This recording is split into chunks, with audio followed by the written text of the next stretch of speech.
Dos historias de venganzas bien planeadas. Parte 7. Venganza 1. Abandona a mi madre por tu amante y mira cómo lo pierdes todo. Contexto. A mitad de mi último año de universidad, mi padre tuvo el privilegio de inaugurar la primera planta en China cuando le dieron el permiso a su empresa. Obtuvo todo, y me refiero a todo: primera clase en los vuelos, un penthouse, reconocimiento en la empresa por estar efectivamente a cargo del proyecto, relacionarse con los altos cargos de la empresa, etc. Eran noticias maravillosas para él porque estaba muy cerca de su retiro y parecía que todo el trabajo duro por fin estaba dando frutos. Mi mamá estaba feliz porque ahora que mi hermano iba a entrar a la universidad y yo a punto de graduarme, ella y su esposo por más de 30 años podrían disfrutar de su nido vacío. Sin embargo, las cosas se torcieron en menos de un año. Tal vez el poder se le subió a la cabeza. Tal vez estaba abrumado y estresado por tener que empezar una nueva vida en un nuevo país. O tal vez eso sacó la maldad que ya existía en su alma, no tengo idea. Yo terminé mi universidad en diciembre solo para ver cómo mi papá empacaba sus cosas y nos dejaba diciendo que ya no quería estar casado con mi mamá y que se estaba viendo con alguien más. Decir que eso nos movió el tapete a todos es decir poco. Era como que todo lo que sabíamos había explotado. Nuestro padre nos dejó poco antes de Navidad y nosotros empezamos a unir piezas. Yo empecé a trabajar en 2 trabajos y metía dinero en la cartera de mi mamá porque tenía miedo que nuestro padre nos deje de dar. Fuimos a terapia y los 3 nos dimos cuenta que este hombre nos había estado maltratando emocional, verbal y financieramente por años. Es algo con lo que todavía estoy trabajando y dudo que algún día me recupere totalmente. Llega la primavera y mi padre tiene un cambio de corazón. Nos contactó y empezó a hacer enmiendas. Algo en mí veía algo sospechoso y me resistía, pero estaba feliz porque mi mamá estaba feliz. Ella había perdido mucho peso, lloraba constantemente y era miserable. Él volvió a casa por unas vacaciones de 2 semanas y luego propuso una tercera luna de miel, si quieren llamarla así. Él y mi mamá regresarían a China para hacer que las cosas funcionen. Mi hermano y yo nos estábamos quedando en casa ya que los 2 estábamos ocupados en la escuela y el trabajo. Mi mamá y mi papá nos dejaron con unos números a los que debíamos marcar en caso de una emergencia, el correo del supervisor directo de mi papá, a quien llamaré Stan, y videollamadas semanales para mantenernos en contacto. Ambos se fueron a China y parecía que las cosas iban a funcionar. 2 semanas después, era momento de nuestra videollamada semanal. La primera semana había ido bien y yo y mi hermano esperábamos más buenas noticias. En vez de eso, mi mamá estaba sola, sus ojos hinchados y su cara roja. Yo inmediatamente le pregunté a mi mamá qué había pasado en un tono de voz que probablemente asustó a mi mamá y hermano. Mi mamá nos contó llorando que después de hacer las rondas con los altos mandos, mi papá empacó sus maletas, le dijo a mi mamá que iría a Shanghái con su novia por 2 semanas, que no la quería ver ahí cuando volviera. Ella, destrozada, le preguntó: ¿cómo me voy? Y él le dijo: no me importa cómo. Luego dejó a mi mamá en el penthouse con muy poca comida, sin agua potable, nos habían advertido de no tomar agua de la llave en China, y sin forma de moverse por un país en el que no hablaba el idioma o forma de volver a casa. Ella dijo: creo que me utilizó para verse bien en el trabajo. Todos estaban diciendo que se alegraban que estuviéramos superando nuestros problemas. Cuando escuché eso, me hirvió la sangre. Soy muy protector de mi familia y amigos. Puedes hacerme lo que quieras, pero haz llorar a alguien de mis amigos o familia y sabrás que fue mala idea. Por mucho que quería volar a China, rastrear a mi papá y su amante y hacerlo sentir cada milímetro de dolor que mi mamá sentía, sabía que no era una buena idea. En vez de eso, tenía que avergonzarlo para que todos supieran la escoria que es. Entonces una idea me llegó a la cabeza. Después de obtener la información que necesitaba gracias a mi mamá y calmarla un poco, trabajé en la primera parte de mi plan: traer a mi mamá a casa. Yo no tenía dinero ni pasaporte. Lo que sí tenía era el correo de Stan. Usando las habilidades de escritura que aprendí en la escuela, le escribí a Stan un largo correo, llorando sobre el teclado mientras lo hacía. Le expliqué quién era yo, lo que estaba pasando y que estaba preocupado por mi mamá. Le pedí que por favor me ayudara a encontrar a mi mamá y devolverla a casa. Le prometí que pagaría cada centavo que se use, incluso si me tomaba el resto de mi vida. Añadí mi número de teléfono y le pedí que me contacte si tenía alguna pregunta. Después de asegurarme que era perfecto, envié el correo mientras rezaba que funcionara. Stan nunca me contestó el correo.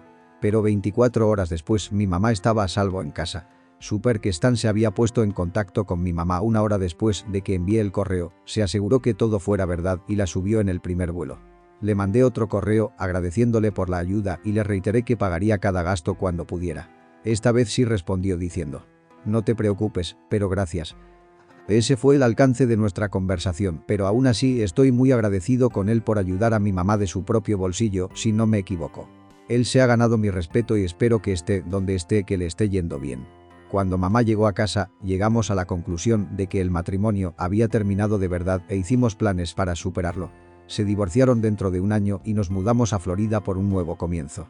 Mi mamá encontró al nuevo amor de su vida, está trabajando en su trabajo soñado y está más feliz que nunca.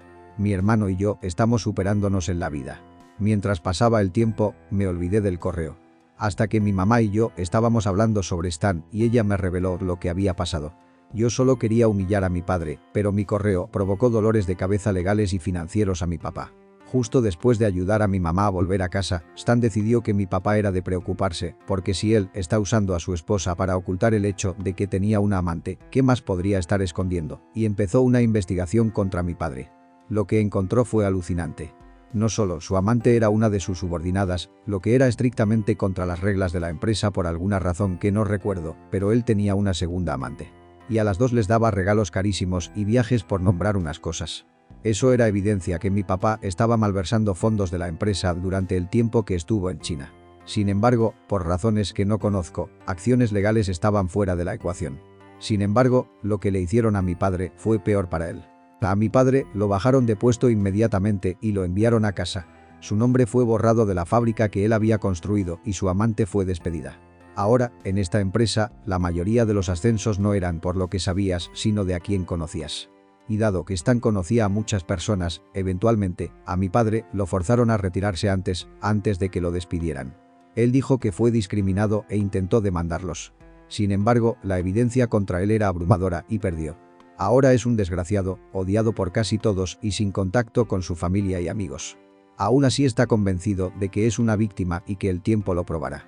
Pero todos saben la verdad. Me siento culpable por ayudar a destrozar la vida de mi papá. Contestaré con una frase. Nadie que me provoque sale ileso. Venganza 2. A mi ex le llega el karma. Primero que nada, un contexto largo sobre mí, el tonto de mi exmarido y mi jefe.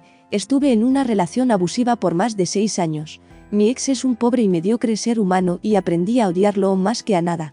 Me enojo conmigo mismo hasta el día de hoy por no salir de ahí antes. No fue hasta que quedé embarazada que tuve la fuerza para escapar para que mi hijo tenga una casa segura. Planeé todo en secreto y me fui sin decir una sola palabra. Me fui tan lejos como pude, borré todas mis redes sociales, cambié de número de teléfono y volví a usar mi nombre de soltera. Con el dinero que ahorré compré un boleto de tren y terminé en una pequeña y extremadamente amigable aldea. Para ser honesta, terminé ahí porque me perdí, pero fue lo mejor que me pudo haber pasado.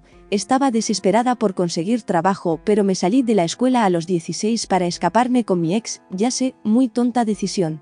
No me gradué, no tengo licencia de conducir y nunca había trabajado antes, pero tenía mucho miedo de ir a la oficina de seguridad social porque pensé que le darían mi nuevo nombre y dirección a mi ex. En ese entonces no sabía nada de los refugios y protección de datos. Apliqué a un pequeño hotel en la aldea, los dueños, mi jefa y su esposo eran increíbles. Si alguna vez lo necesitaran, les donaría un riñón. Simplemente los amo. Mi jefa, la persona más amable y comprensiva que he conocido. Pero de vuelta a la historia, apliqué para lavar los platos y mi jefa me dijo que no necesitaba más personal de cocina. No sé qué me pasó en ese momento, pero me solté llorando y llorando. Pensé que ella se enojaría o algo porque no es muy profesional, pero ella simplemente se paró sin decir ni una palabra, salió y volvió con galletas y un té, se sentó y me dio el té y calmadamente me preguntó si quería hablar. No sé muy bien por qué, pero yo hablé y hablé y hablé por más de una hora, le conté todo. Ella no dijo nada y solo escuchó todo el tiempo. Se sintió increíble simplemente dejar salir todo. Cuando terminé ella dijo las palabras más increíbles que nunca he escuchado. Bueno, no necesitamos más personal en la cocina, pero puedes venir mañana y trabajar 2 semanas con mi esposo en la recepción. Si lo haces bien, puedes empezar ahí. Nunca pensé que fuera posible, pero ella me explicó que para ser hotelero no tienes que tener un título registrado ni nada, por lo que cualquiera podía abrir uno o trabajar en uno. Para no hacer la historia más larga de lo que ya es, mi primer día de trabajo ahí fue hace más de 8 años. Trabajé muy duro para pagarle su amabilidad y valió mucho la pena. Mi jefa me ayudó todo este tiempo, me permitió llevar a mi hija cuando no podía encontrar niñera y me pagó bien aunque no tenía experiencia. Me dio días libres para poder ir a la escuela y me gradué en 2 años de la escuela. Después de 5 años de trabajar ahí, mi jefa me ascendió a recepcionista y recibí un bonito salario de $45,000 al año. Es suficiente para que yo y mi hija nos vayamos de vacaciones 2 veces al año y tener una buena vida. Las cosas van increíblemente. Nunca me sentí mejor en mi vida hasta que mi exesposo entró por la puerta del hotel un día.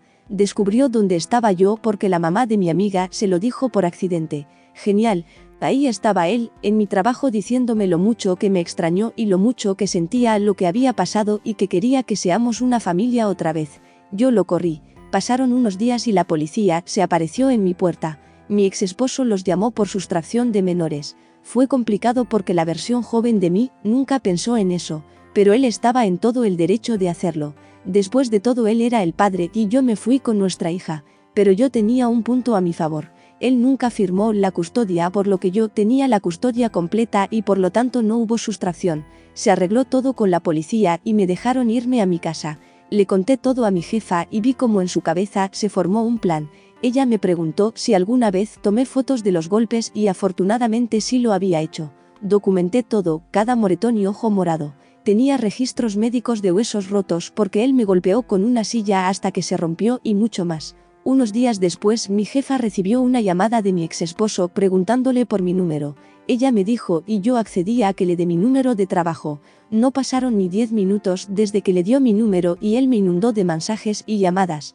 Al principio, él fue amable repitiéndome que me extrañó todos estos años, pero después de unos mensajes fue muy claro que él estaba detrás de mi dinero, quejándose de que yo tenía una buena vida ahora y que lo había dejado solo y ñeñe.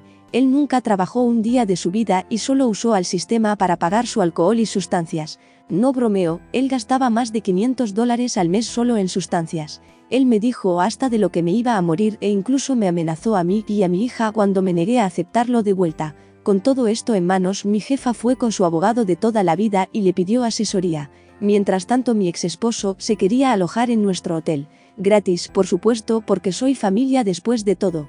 Cuando vi su nombre en la lista de huéspedes me enojé. Quería correrlo, pero mi jefa me dijo que no lo hiciera. Tenemos cámaras de seguridad en todos lados y mi jefa quería asegurarse que saliera en ellas.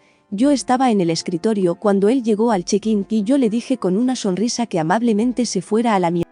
Él siempre fue de mecha corta y odiaba cuando yo le hablaba así, por lo que empezó a insultarme. Aún sonriendo, le dije que nunca volveríamos a ser una familia y que él es la peor persona que he conocido. Cuando vio que ya no le tenía miedo, me golpeó desde el otro lado del escritorio. Oprimí el botón de pánico y grité. 2 de nuestros cocineros lo taclearon hasta que llegó la policía. Me preguntaron si quería presentar cargos y por supuesto que dije que sí.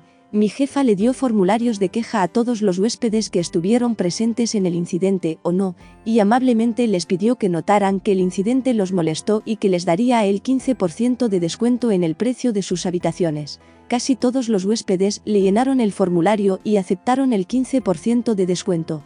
Entonces, como dije, el abogado del hotel revisó todo y se las arregló para demandarlo. 2 veces, una por parte del hotel y la otra por mi parte. Teníamos tanta evidencia que él tuvo que pagar por todo lo que perdió el hotel por golpearme y los honorarios del abogado. Un total de $2,500 y no le permitieron acercarse al hotel. Por mi lado, el juez tomó mi caso como una situación particular y lo condenó a pagarme $25,000 por daños a mi cuerpo, así como el daño emocional y una orden de restricción. La mejor parte fue que esto lo puso en el ojo del gobierno y la oficina de impuestos lo investigó y se dieron cuenta de las veces que usó al sistema y lo condenaron a pagar otros $23,000 y 500 horas de servicio comunitario.